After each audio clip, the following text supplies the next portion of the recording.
بسم اللہ الرحمن الرحیم لو یجدون ملجأ او مغارات او مدخلا لولوا الیہ وهم یجمعون ومنهم من يلمزك في الصدقات فإن أوتوا منها رضوا وإن لم يؤتوا منها إذا هم يسخطون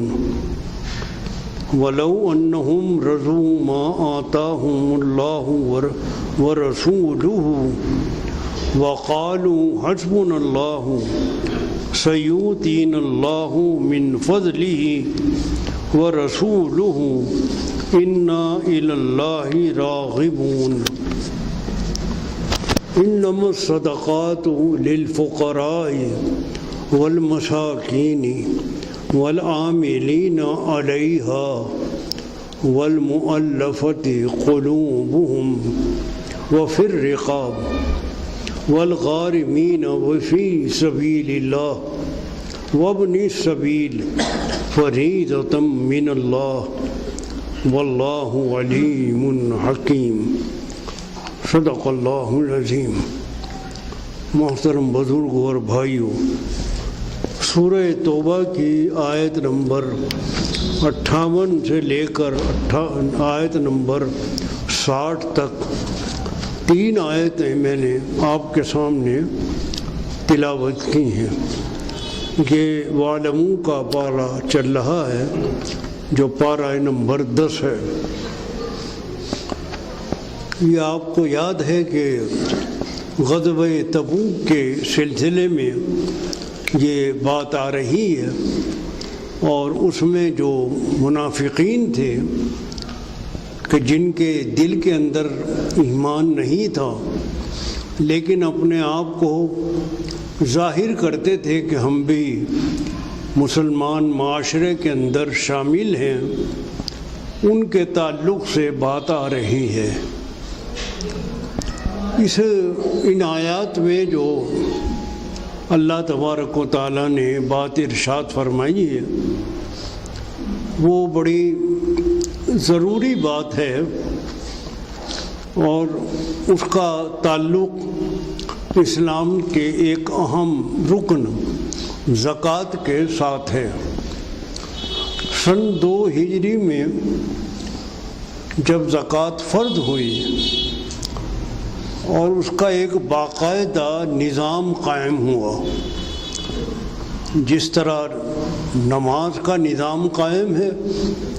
کہ وہ جماعت کے ساتھ باقاعدہ مسجد میں ادا کی جاتی ہے،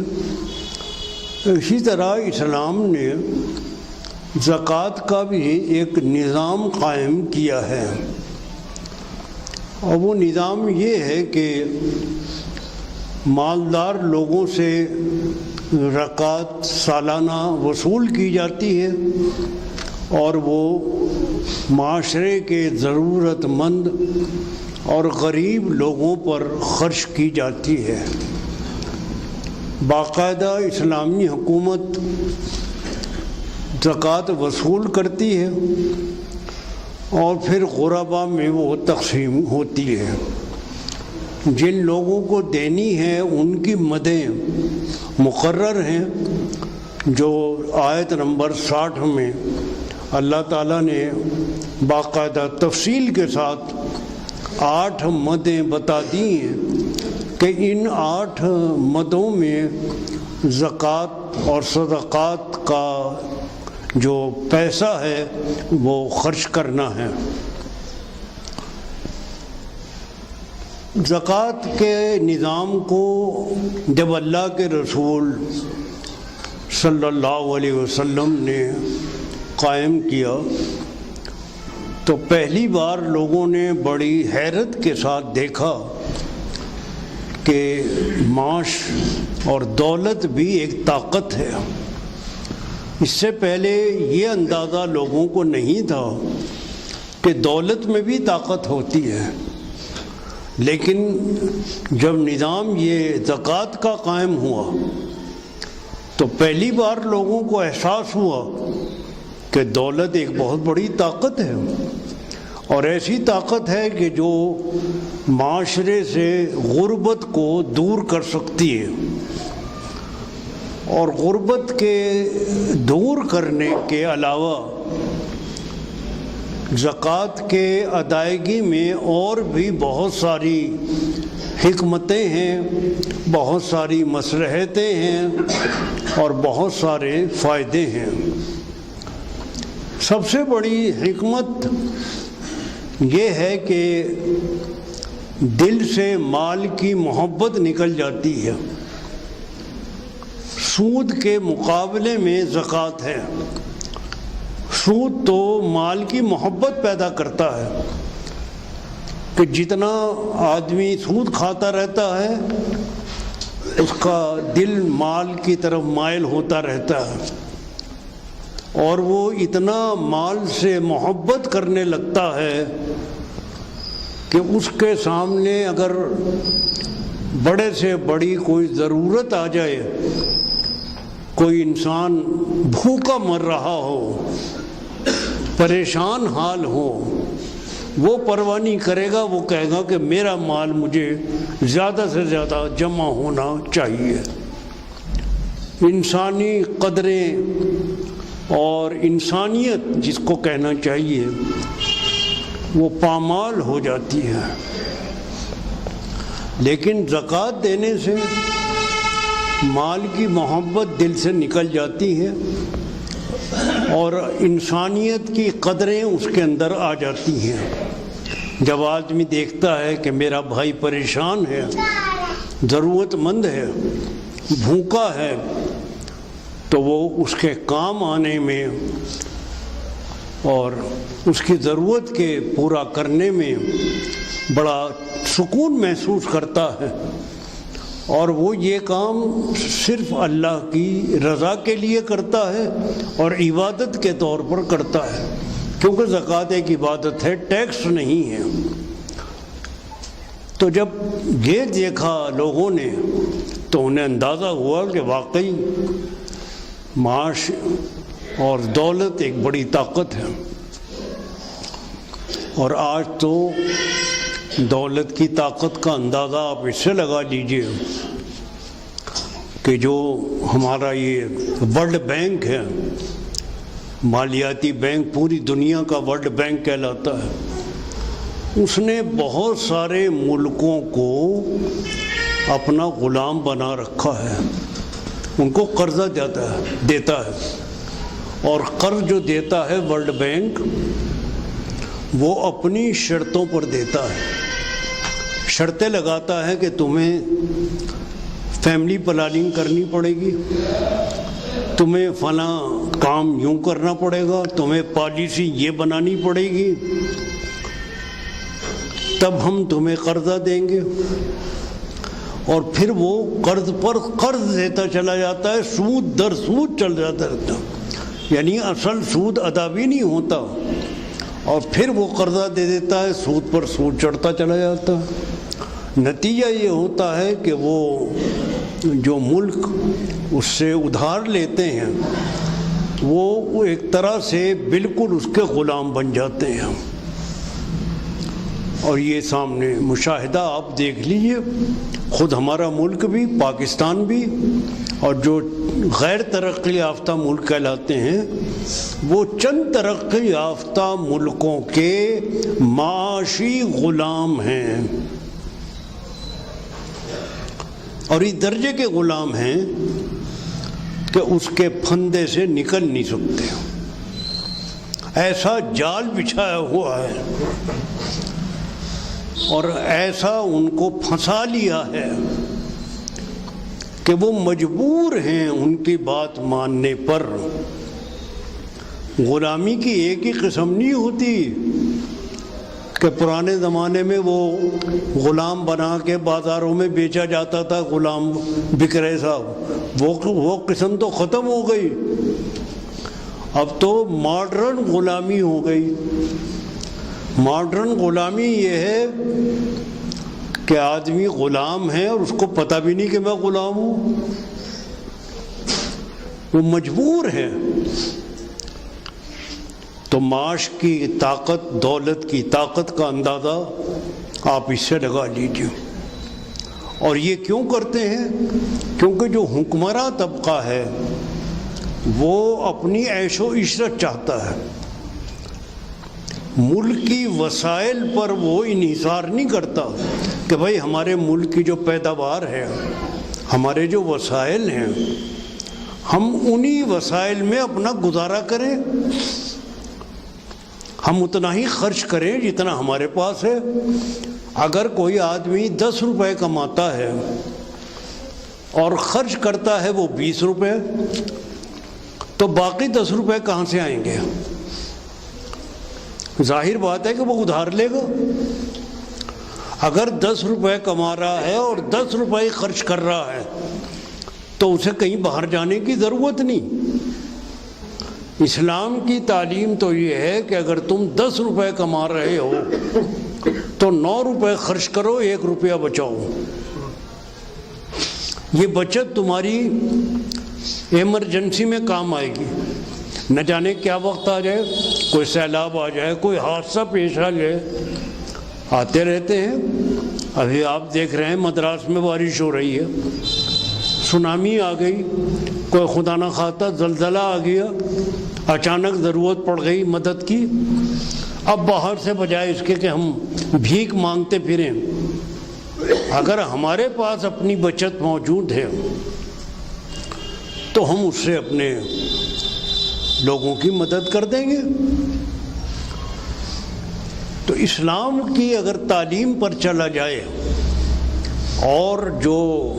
سب لوگ ایک جیسی زندگی گزاریں سادگی کے ساتھ، اور یہ عیش و عشرت نہ کریں، الللے تللے نہ دکھائیں، یہ ہم عوام کی پیسے سے موج اڑاتے ہیں، مزے کرتے ہیں،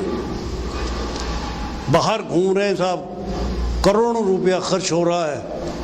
وہ سرکاری خزانہ کیا ہے؟ سرکاری خزانہ کوئی اوپر سے تھوڑی آتا ہے، ٹپکتا ہے۔ وہ ہمارے اور آپ کے جو ٹیکس ہیں وہی تو جمع ہوتے ہیں سرکاری خزانے میں، اور وہ سرکاری خزانہ کا جو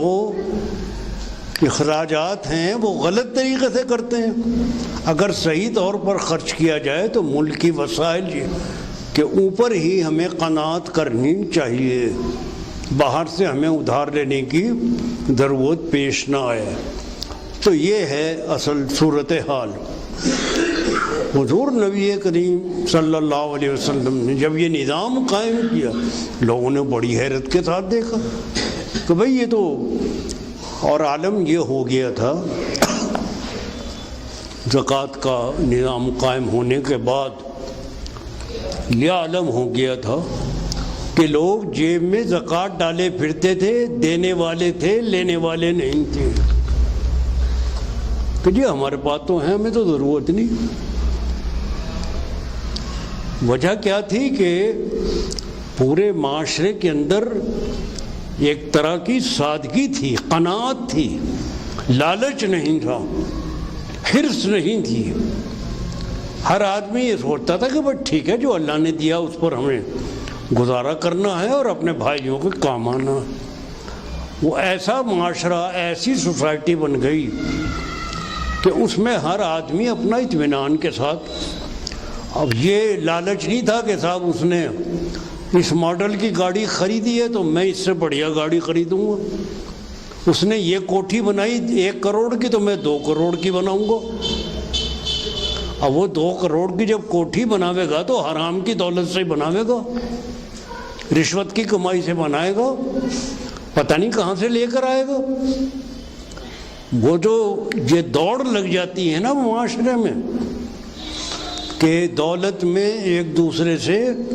آگے نکل جاؤ، وہ خراب کر دیتی ہے۔ تو یہ بیان ہے ان آیتوں میں، اور 8 مدیں جو بتائی ہیں وہ ایسی 8 مدیں ہیں جس نے تقریباً سوسائٹی کے ہر گوشے کو سمیٹ لیا۔ کوئی ایسا گوشہ نہیں ہے کہ کہ جو باہر رہ گیا ہو، بلکہ جن جن لوگوں کو ضرورت ہے وہ تمام ضرورت مند ان 8 مدوں کے اندر آ گئے ہیں۔ اب آپ یہ سننے کے بعد اس کا ترجمہ اور مطلب دیکھیے ان آیات کا، تو انشاءاللہ تعالیٰ آپ کو اب ان کا بتا رہے ہیں کہ کیا حال ہو رہا منافقین کا، کہ اگر انہیں کوئی سوراخ مل جائے تو اس کے اندر گھس جائیں کہ بھائی ہمیں کوئی قربانی، یہ روز روز جو جہاد کے لیے بلایا جا رہا ہے اور جان اور مال سے مانگا جا رہا ہے کہ قربانی دو، بھائی یہ ہمارے سے نہیں ہوتا، ہمیں تو ٹھنڈا ٹھنڈا ایمان چاہیے کہ بس ایمان لے آئے اور آرام کے ساتھ گھر بیٹھے رہو، نہ جان پہ بنے نہ مال پہ بنے اپنا، ہمیں تو بھائی وہ ایمان چاہیے، یہ روز ہاں جی وہاں جانی ہے فوج، اب ان سے لڑنا ہے، بھائی یہ ہمارے بس کا کام نہیں ہے۔ تو یہ چاہتے ہیں کہ اگر کوئی سوراخ مل جائے تو اس میں چھپ کے بیٹھ جائیں، لو یجدون ملجان، اگر کوئی پناہ کی جگہ مل جائے، اور مغارات، یا کوئی سوراخ مل جائے کہ اس کے اندر گھس جائیں، اور مدخلا لولوا الیہ، تو اس کے اندر یہ پناہ لے لیں، اور یہ مصیبت سے مصیبت ہماری روز روز کی کہ صاحب جہاد کے لیے نکلو اور یہ کرو اور وہ کرو، اور دوسروں کے سامنے یا تو شرمندہ ہو یا پھر قربانی کے لیے تیار ہو، یہ ہم سے نہیں ہوتا۔ وَهُمْ يَجْمَعُونَ، رسیاں توڑاتے پھر رہے ہیں کسی طرح سے ہمارا پیچھا چھوٹ جائے اس مصیبت سے۔ وَمِنْهُمْ مَنْ يَلْمِزُكَ فِي الصَّدَقَاتِ، ان میں وہ بھی ہیں جو صدقات کے معاملے میں آپ پر طعنے کرتے ہیں کہ میں فلاں کو تو اتنا دے رہے، میں کھا رہے ہو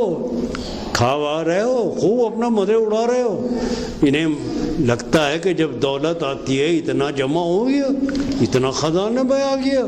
تو ان کو بڑا وہ آتا ہے کہ اچھا یہ تو بڑے پیسے اکٹھے ہو رہے ہیں ان کے، تو یہ طعنے دیتے ہیں اور کہتے ہیں کہ میاں آپ تو ان کو دے رہے ہیں جن کو ضرورت نہیں ہے، فلاں کو دے رہے ہیں، فلاں کو کیوں دیا اتنا، فلاں کو اتنا کیوں دیا، یعنی یہ اس طرح کی باتیں نکالتے ہیں کہ جو حقیقت نہیں ہے، بس طعنے دینے کے لیے کچھ نہ کچھ نکالتے رہتے ہیں۔ مَن يَلْمِزُكَ فِي الصَّدَقَاتِ فَإِنْ أُوتُوا مِنْهَا رَضُوا، ان کو مل جائے تو راضی ہیں کہ ہاں جی ہاں ٹھیک ہے۔ وَإِن لَّمْ يُؤْتُوا مِنْهَا، اور اگر ان کو نہ ملے، إِذَا هُمْ يَسْخَطُونَ، تو بڑے ناراض ہوتے ہیں، میں فلاں کو تو دے دیا، ہمیں تو دیا نہیں۔ وَلَوْ أَنَّهُمْ رَضُوا مَا آتَاهُمُ اللَّهُ وَرَسُولُهُ، اگر ان کو جو مال غنیمت ہے اللہ اور اللہ کے رسول نے جو ان کو دے دیا، اگر یہ اس پر راضی رہتے، وَقَالُوا حَسْبُنَا اللَّهُ، اور کہہ دیتے کہ جو اللہ نے ہمیں دیا ہم اس پر راضی ہیں، من فضلہ، اپنے فضل سے، تو وہ اللہ تبارک و تعالیٰ اور ان کو زیادہ دے دیتے ہیں۔ اب اس کے بعد صدقات اور زکوٰۃ کا قانون بتا رہے ہیں۔ انما الصدقات للفقراء، صدقات اور زکوٰۃ جو ہیں وہ سب سے پہلے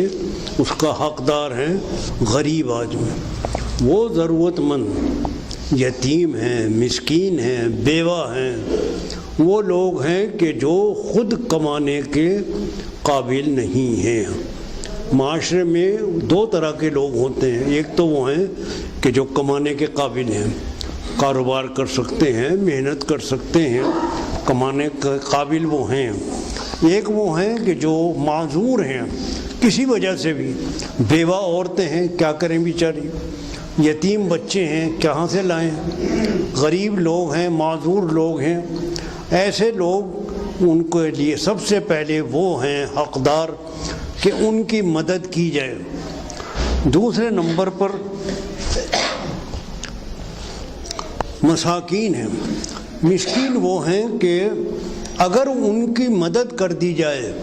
تو وہ کمانے کے قابل ہو سکتے ہیں۔ فقیر کے مقابلے میں مسکین زیادہ ضرورت مند ہے، تو اس کے پاس بالکل کچھ نہیں ہے، لیکن وہ ہاتھ پھیلاتا نہیں ہے، اپنی خودداری کی وجہ سے وہ کسی سے اپنی بات ظاہر نہیں کرتا، ہے بظاہر عزت دار لیکن اندر سے بیچارہ کچھ نہیں ہے اس کے پاس، ایسے لوگوں کی پہچان کرنی بہت ضروری ہے کہ مالدار لوگ ایسے لوگوں پر نظر رکھیں کہ جو اپنی غربت پر پردہ ڈالے ہوئے ہیں، گڑ گڑا کر مانگتے نہیں ہیں، خودداری اور عزت کے ساتھ رہتے ہیں، ان کو اس طرح سے دیں کہ ان کی عزت نفس کو ٹھیس نہ لگے، ان کی عزت نفس کو ٹھیس نہ لگے، ایسے دیں، ایسی عزت۔ ارے بھائی وہ میں بازار گیا تھا، بچوں کے لیے میں کچھ لایا تھا، میں نے سوچا چلو تمہارے لیے بھی، تم بھی تو ہمارے اپنے آدمی ہو بھائی، لو میں کچھ کپڑے لے آیا تھا۔ اس طرح سے دو، یہ نہیں کہ صاحب یہ زکوٰۃ دے رہا میں تمہیں یہ کر رہا، احسان رکھ کے نہیں، بلکہ ایسے انداز میں دو کہ ان کو محسوس نہ ہو، خفت نہ ہو، کوئی شرمندگی کا احساس نہ ہو۔ یا اگر نقد بھی دینے ہوں، بھائی وہ ایسا تھا کہ ہم نے سوچا تھا کہ بھائی چلو سب اپنا اپنا خرچہ کر لیں گے، کچھ میں نے آپ کے لیے بھی تھوڑا سا آپ دیکھ لینا، کوئی ضرورت میں کام آ جائیں گے آپ، کوئی خیال نہیں، کوئی ویسے میں بس دے رہا آپ کو۔ اس طرح سے ان کو دو کہ جس سے ان کو احساس نہ ہو، یہ مساکین ہیں۔ تو پہلے نمبر 1 پر فقیر، دوسرے نمبر پر مسکین، تیسرے نمبر پر عاملین علیہا، جو نظام زکوٰۃ کا ادارہ ہے اس میں جو لوگ کام کر رہے ہیں، وہ زکوٰۃ کی وصولیابی کا کام کر رہے ہیں، زکوٰۃ کا حساب کتاب رکھ رہے ہیں، ان ملازمین کی تنخواہیں بھی اسی میں سے نکالی جائیں گی اور اس میں سے ان کو دیا جائے گا۔ تیسرے نمبر پر وہ آ گئے۔ چوتھے نمبر پر والمؤلفۃ قلوبہم، ایسے لوگ کہ جن کی ہمیں دلداری کرنی ہے، نئے نئے مسلمان ہوئے ہیں، ابھی نیا اسلام ہے، ہمیں ضرورت ہے کہ ان کی تعریف قلب کی جائے، کچھ ان کی مدد کی جائے، اپنے معاشرے سے کٹ کر وہ ہماری طرف کو آئے ہیں، اس واسطے ان کی کچھ مالی مدد کی بھی ضرورت ہے، ان کو دیا جائے۔ وہ پھر رقاب، جو غلامی سے آزاد کرانا ہے، بندھوا مزدور آج کل کی اصطلاح ہے، آپ جانتے ہی، چاہے اس طرح کی غلامی نہ ہو، اول تو آج کل بھی اس طرح کی غلامی آپ کو گاؤں میں بہت ملے گی کہ لوگوں نے کئی سال کے معاہدے کر لیے، ہماری بیوی بھی کام کرے گی، ہمارے بچے بھی کام کریں گے اور ہمیں اتنے پیسے دے دو، وہ بندھوا مزدور کہلاتے ہیں، وہ بھی ایک طرح کی غلامی ہے۔ ان کو آزاد کرانے کے لیے آپ جو دیں گے، 5ویں نمبر پر وہ زکوٰۃ کے حقدار ہیں۔ نمبر 6 غارمین، قرض دار، ادھار چڑھا لیا بیماری کی وجہ سے، کسی پریشانی میں اب قرض ادا نہیں ہو رہا ہے، پریشان ہیں، ان لوگوں کے قرض کی ادائیگی کرانی، یہ اسی زکوٰۃ اور صدقات کی مد میں سے 6ٹھی مد ہے۔ 7ویں مد فی سبیل اللہ، اللہ کے راستے میں کام کر رہے ہیں، مجاہد ہیں یا اور دین کے کام میں لگے ہوئے ہیں اور انہوں نے اپنا پورا وقت دین کی خدمت میں لگا رکھا ہے، اپنے کمانے کے لیے اور ان کے پاس وقت نہیں ہے، ایسے لوگوں کی مدد کرنی زکوٰۃ اور صدقات سے، جو دین کے خدمتگار ہیں، جہاد کرنے والے ہیں، ان کو۔ اور 8ویں اور آخری مد ابن السبیل، مسافر، گھر پر تو بہت پیسے ہیں، آ رہا تھا جیب کٹ گئی، پیسے ختم ہو گئے، بیچارہ پریشان ہے، کرائے کے بھی پیسے نہیں ہیں، ایسے مسافر کی مدد کرنی اسی زکوٰۃ اور صدقات کی مد سے۔ اگر یہ ادارے ہمارے منظم ہوں، ہر شہر میں، ہر بستی میں ہمارے دفتر قائم ہوں اور ایسے لوگوں کی مدد برابر کی جا رہی ہو، کسی کو ہاتھ پھیلانے کی، کسی کو مدد مانگنے کی ضرورت ہی پیش نہ آئے، کوئی پریشانی ہو سیدھے دفتر جاؤ، جا کے وہاں سے اپنی حاصل کر لو، مدد مل جائے گی، کوئی پریشانی کی ضرورت ہی نہیں ہونی۔ تو یہ ایسا ایک ہمارا ادارہ ہے زکوٰۃ کا اور صدقات کا کہ اگر یہ منظم ہے تو آپ یہ سمجھ لیجئے کہ ہمارا جو معاشرہ ہے اس کی معاشی ابتری کافی حد تک دور ہو سکتی ہے، کافی حد تک، یعنی پیروں پر کھڑا ہو سکتا ہے۔ لیکن چونکہ ہمارے یہاں نظم نہیں ہے، زکوٰۃ تو ہم لوگ نکالتے ہیں، ایک تو پوری زکوٰۃ بھی نہیں نکالتے ہیں، اکثر و بیشتر زکوٰۃ پوری نکالنے والے بہت کم لوگ ہیں، اور جو نکالتے ہیں وہ پورے نظم کے ساتھ نہیں نکالتے۔ اس کا نتیجہ کیا ہے کہ وہ جو معاش کی طاقت ہے، دولت کی طاقت ہے، وہ بکھر جاتی ہے۔ دیکھو طاقت بنتی ہے کسی چیز کے اکٹھا ہونے سے، اور اگر اس کو بکھیر دو گے طاقت ختم ہو جائے گی۔ تو اگر معاشرے کو منظم کرنا ہے، اس کو باقاعدگی کے ساتھ اگر ہم صحیح معنی میں جو مستحق ہیں ان تک پہنچا دیں گے تو آپ دیکھیں گے کہ اس کے فائدے کتنے ہوں گے۔ اب ہوتا کیا ہے کہ غیر مستحق حضرات آتے ہیں اور ہماری زکوٰتیں چلی جاتی ہیں، اور اس کے اثرات بہت کم نظر آتے ہیں۔ یہ نہیں کہ نظر نہیں آتے، بہت سارے ادارے، بہت سارے مدرسے، یتیم خانے ہمارے ان پر چل رہے ہیں، اور اس کی وجہ سے وہ کام بھی ہو رہا ہے، لیکن اس کو مزید تقویت دی جا سکتی ہے، اور ایسے لوگوں کو پیچھے ہٹایا جا سکتا ہے کہ جو غلط طریقے سے ہماری صدقات اور زکوٰۃ وصول کرتے ہیں اور غلط جگہ پر اس کو خرچ کرتے ہیں۔ تو یہ 60ویں آیت ہے، وہ اپنی سبیل فریضۃ من اللہ، یہ اللہ کی طرف سے فریضہ ہے جو تمہیں ادا کرنا ہے۔ یہ سن 2 ہجری میں اللہ تعالیٰ نے زکوٰۃ کا نظام فرض کیا، اور آخر میں فرمایا واللہ علیم حکیم، اللہ تعالیٰ سب کچھ جاننے والے اور حکمت والے ہیں۔ اس نظام میں کیا کیا حکمتیں، کیا کیا مصلحتیں اور کیا کیا فائدے ہیں، اس کا صحیح علم اللہ تعالیٰ ہی کو ہے۔ تمہارا کام یہ ہے کہ ہم جو تمہیں ہدایت دے رہے ہیں تم اس کے اوپر عمل کرتے رہو۔ اللہ تعالیٰ ہمیں اور آپ کو عمل کرنے کی توفیق عطا فرمائے۔ وآخر دعوانا ان الحمد للہ رب